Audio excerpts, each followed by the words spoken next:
Dongeng Donghua, Berjuang di Alam Tertinggi, Dewa Xiaoyan, part 99.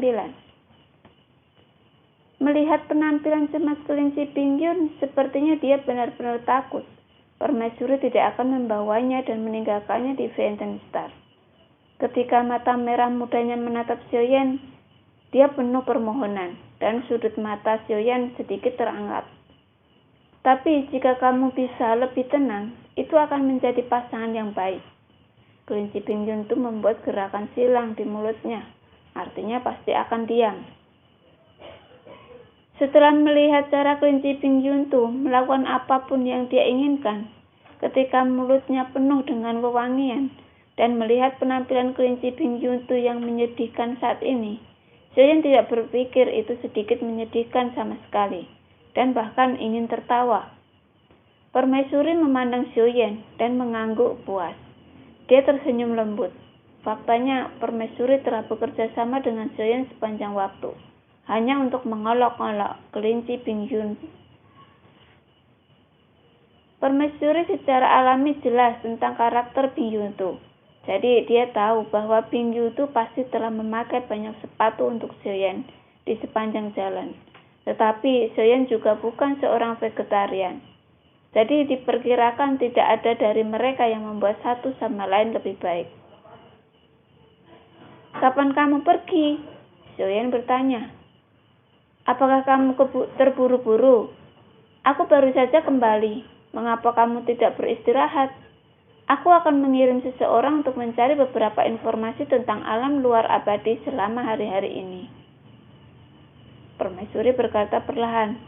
Xiaoyan mengangguk sedikit setelahnya.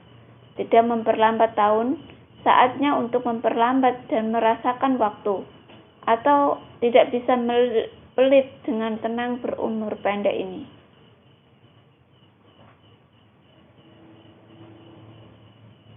Xiaoyan baru saja berkata, selain dari binatang penjaga di hutan belantara abadi ini, menurutmu apa yang lebih berbahaya dari mereka? Xiaoyan dan Permaisuri berjalan ke istana Yongqi. Istana itu dibangun dengan banyak kristal dan tampak segar tanpa mengurangi kemewahan. Memasuki istana Yongqi, Xiaoyan hanya merasa bahwa seluruh pikiran orang itu langsung rileks, dan aroma samar memenuhi udara, seolah-olah bisa membuat orang tenang dan menenangkan. Di belakang istana Yongqi ada halaman unik yang penuh dengan berbagai bunga dan tanaman. Dibandingkan dengan masa-masa sulit, pemandangannya adalah ketenangan yang langka. Namun, ketika melihat bebatuan dan air yang mengalir, Xiaoyan berhenti sejenak, karena pemandangan ini tampak familiar. Dan setelah mengingat dengan cermat, dia menyadari bahwa ada juga halaman yang indah di belakang kuil Ratu Kuno. Tetapi ada beberapa kesamaan. Ada apa? Apakah kamu tidak menyukainya? Melihat Xiaoyan sedikit tercengang, Permaisuri bertanya dengan rasa ingin tahu, dan segera Permaisuri tersenyum. Dia dulu suka datang ke sini, berbaring di pangkuanku, mendengarkan dunia. Apakah kamu ingin datang dan mencobanya? Permaisuri berhenti dan duduk di depan kasur di pavilion Ting. Seolah matanya berisi bintang-bintang dan laut, manis dan manis. Melihat Xiaoyan dengan manis, dia menepuk kaki batu giok dengan telapak tangannya yang indah. Xiaoyan membeku di tempat, malu, bahkan otot-otot di wajahnya menjadi tidak wajar. Dia melambaikan tangannya dengan senyum masam. Melihat Xiaoyan yang malu dan malu, senyum di wajah Permaisuri menjadi lebih cerah, dan dia menepuk kasur dengan tangannya. Duduk dan pergi memancing. Kamu terlalu tidak sabar. Jari-jarinya ramping di depan Permaisuri bermain dengan perangkat teh, dengan lembut dan elegan. Xiaoyan duduk bersila dan mengambil bambu, tali pancing, bulu apung, dan kail ikan. Permaisuri bahkan menyiapkan umpan dengan hati-hati. Hidup itu panjang, dan Xiaoyan tidak pernah duduk bersila dan benar-benar menangkap ikan. Tanpa sadar, dia menggantung umpan di kail dan melemparkannya ke dalam kolam. Saya tidak tahu apakah ikan itu lapar atau ada terlalu banyak ikan di kolam. Umpan itu jatuh ke air untuk menarik makanan. Roh emas ikan ditarik keluar dari air oleh Xiaoyan dan dalam sekejap itu berkilau. Ternyata beberapa hal masih bisa sederhana itu. Xiaoyan bergumam, melepas ikan roh dan memegangnya dengan kedua tangan dan perlahan memasukkannya ke dalam kolam air lagi. Dan kemudian ikan roh itu menghilang tanpa menoleh, tanpa menggerakkan ekornya di kolam. Menonton bunga, mendengarkan burung, menjual anggur, dan minum teh. Hidup tidak seperti itu. Permaisuri tersenyum sedikit dan menyerahkan teh yang diseduh di telapak tangannya yang lembut kepada Xiaoyan. Melihat senyum lembut Permaisuri, sepertinya Xiaoyan tidak memiliki kesempatan untuk menolak. Dia secara alami mengulurkan tangan dan mengambil secangkir teh. Setelah menyesap teh, Xiaoyan tanpa sadar menghela napas panjang, seolah-olah dia telah melepaskan terlalu banyak pada saat ini. Banyak tekanan, seluruh orang terlalu santai. Menutup matanya, mencium aroma bunga, mendengarkan kicau burung, Xiaoyan benar-benar menikmati momen ini. Sebelum saya bertemu makhluk hidup lagi, saya tidak tahu apa itu hidup, tetapi saya bertemu dengannya. Lembut, bersih, menghangatkan hati. Sejak saat itu, angin mulai, awan melonjak, burung-burung terkejut, dan akhirnya terbangun dari mimpi. Xiaoyan perlahan membuka matanya. Wajahnya sangat tenang. Angin musim semi atau pasir masuk ke matanya. Saya pernah bermimpi di mana Anda dan saya sama-sama berambut putih dan duduk di sini. Setelah ribuan tahun, kami benar-benar masih bisa duduk di sini. Kedatangan Anda seperti yang dijanjikan membuat saya bahagia. Terima kasih. Permaisuri memandang Xiaoyan dengan mata berkilau. Itu bukan air mata, itu adalah cintanya. Xiaoyan tidak berbicara. Permaisuri menatapnya diam-diam untuk waktu yang lama. Tanpa perlu terlalu banyak kata, dia tampaknya puas dengan diam-diam menemaninya. Meskipun Xiaoyan adalah reinkarnasi dari Yun Sheng, dia tidak mewarisi ingatan Yun Sheng. Xiaoyan merasakan hubungan antar permaisuri dan permaisuri, dan dia tidak pernah menolak. Jadi, dia tidak pernah gagal. Mereka jelas tahu bahwa Xiaoyan tidak peduli pada semua makhluk hidup, tapi kasih sayangnya sangat dalam sampai ke tulangnya. Melihat Jun Xin Jun, yang bisa dilakukan Xiaoyan hanyalah berpura-pura bahwa ia peduli pada semua makhluk. Dia tidak dapat menemukan alasan untuk menolak dan mengecewakan orang yang begitu penyayang. Apakah kamu memiliki sesuatu dalam pikiranmu? Apakah itu juga wanita kesayanganmu? Permaisuri tiba-tiba bertanya. Xiaoyan tertegun dan mengangguk ringan. Aku takut, kata Xiaoyan. Apa yang kamu takutkan? Permaisuri bertanya-tanya. Aku takut suatu hari mereka akan melakukan hal yang sama, gumam Xiaoyan, seolah-olah dia melihat ajalnya saat ini. Saya benar-benar melindungi semua yang telah saya kerjakan dengan susah payah. Mata Xiaoyan menunjukkan kebingungan. Dia mengepalkan tinjunya sedikit, memikirkan Yanli dan King Muer.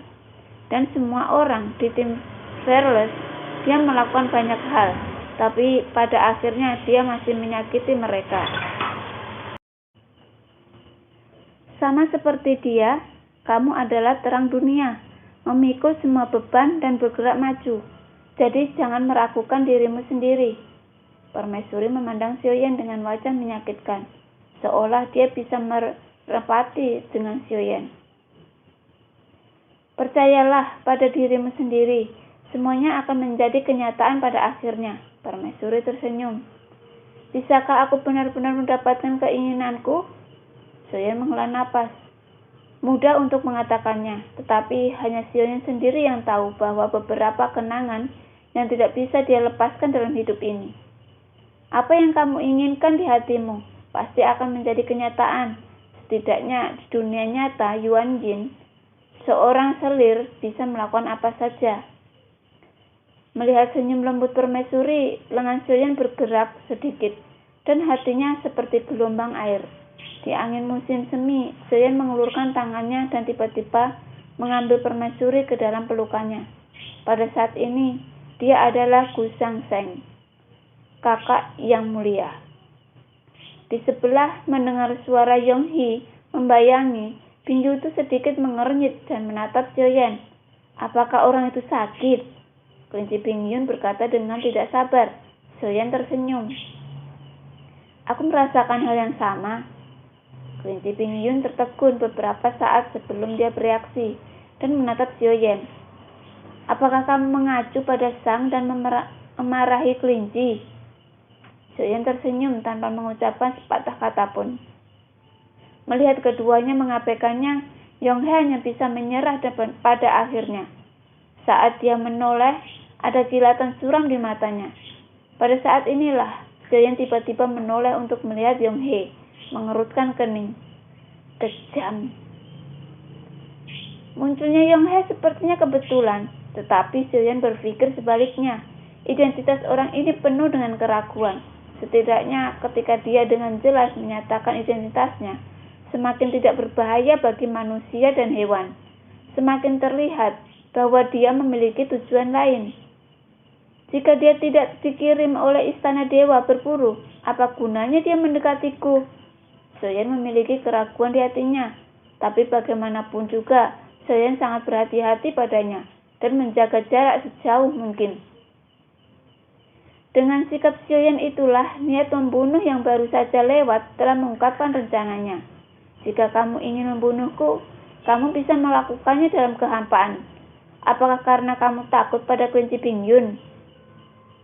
Tidak, tujuannya bukan untuk bertindak, tapi untuk bertanya. Soyeon dengan cepat bereaksi. Orang ini sengaja menyembunyikan identitasnya, tetapi 9 dari 10 dia datang dari istana dewa berburu. Pada titik ini, Soyeon masih belum bisa memastikan. Yong-hee muncul di depannya satu demi satu. Soyeon tidak berpikir itu akan menjadi kebetulan. Kapan kamu akan mencari permaisuri? Kelinci Bin-yun itu gelisah. Sepertinya hanya ada permaisuri yang dipikirkannya, dan dia tidak terlalu peduli dengan hal-hal lain. Jangan mencarinya, dia akan muncul ketika dia seharusnya muncul. Soyeon berkata perlahan, melihat ke ruang lelang dengan tergesa-gesa, tetapi ada beberapa hal langka dan berharga yang menarik perhatian Soyeon. Saat ini, Soyeon muncul di tangannya buklet materi yang diberikan kepadanya oleh pohon blueberry hitam teri. Selama itu adalah materi yang dibutuhkan dalam buklet, Soyeon akan menemukannya beberapa pun harganya. Bin-yu itu ragu-ragu dan hanya bisa berjalan-jalan di dalam ruangan, sementara Soyeon minum teh dengan tenang dan akan membeli beberapa barang aneh dari waktu ke waktu. Bagaimanapun, Bin-yu itu tidak bisa mengerti Soyeon. Di antara barang-barang yang dibeli, ada ramuan obat dan beberapa bahan. Jika Soyeon adalah penyuling iblis, Soyeon masih bisa mengetahuinya. Tetapi, membeli beberapa batu dan logam membuat kelinci Bin-yun tidak bisa dipahami. Apakah kamu masih membuat senjata dan baju besi sendiri? Bin-yun itu mau tidak mau bertanya dengan rasa ingin tahu. Soyeon tersenyum. Sedikit hobi. Kamu punya begitu banyak hobi? Kelinci Bin-yun itu cemberut.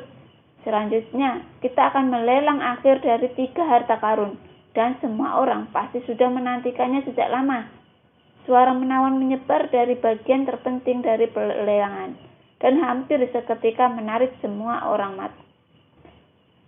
Mata Soyeon dan Bin-yu itu juga langsung terjatuh ke tengah ruang lelang. Melihat sosok tinggi namun menawan di tengah ruang lelang, keagungannya memancarkan keindahan dan luar biasa, yang membuat banyak orang terkesiap. Nafas segar udara. Apakah kecantikan ini baru? Aku belum pernah melihatnya. Dia sangat cantik. Pasti baru di sini. Saya kenal semua orang di sini kecuali dia. Dibandingkan dengan yang sebelumnya, hanya temperamen yang mendominasi kerumunan. Aura semacam ini terlalu kuat, dan aku tidak tahu di mana rumah lelang Fenten menemukan tiket keindahan ini. Begitu wanita itu muncul di atas panggung, Ada keributan. Seluruh aula lelang menjadi sangat hidup saat ini, dan suara-suara orang menyebar, dan mereka semua berpikir bahwa sesuatu yang luar biasa telah terjadi. Tidak ada lelang, tetapi saya tidak pernah membayangkan bahwa itu adalah seorang wanita yang menyebabkan kegemparan di antara puluhan ribu orang. Soyeon juga sedikit mengangkat alisnya ketika melihat ini.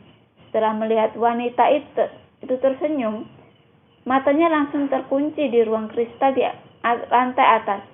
Matanya yang indah tidak terkejut, dan mereka bertemu mata Soyeon dari kejauhan.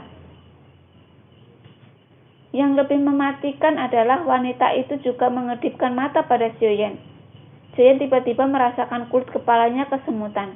Hal ini membuatnya menjadi sasaran kritik publik. Banyak mata penuh kemarahan tiba-tiba terkumpul ke arah Soyeon, dan bahkan Yonghae di samping memandang Soyeon dengan datar. Dan Soyeon juga menjadi salah satu protagonis dari pelelangan ini dalam sekejap. Apakah permaisuri biasanya bermain seperti ini? Soyeon berkata dengan senyum masam. Dia telah membayangkan bagaimana permaisuri akan bertemu dengannya, tetapi sebagian besar akan sangat misterius. Setidaknya tidak mudah terekspos.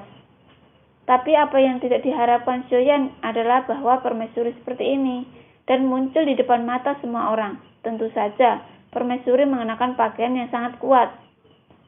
Bagaimanapun, permaisuri telah menghilangkan terlalu lama.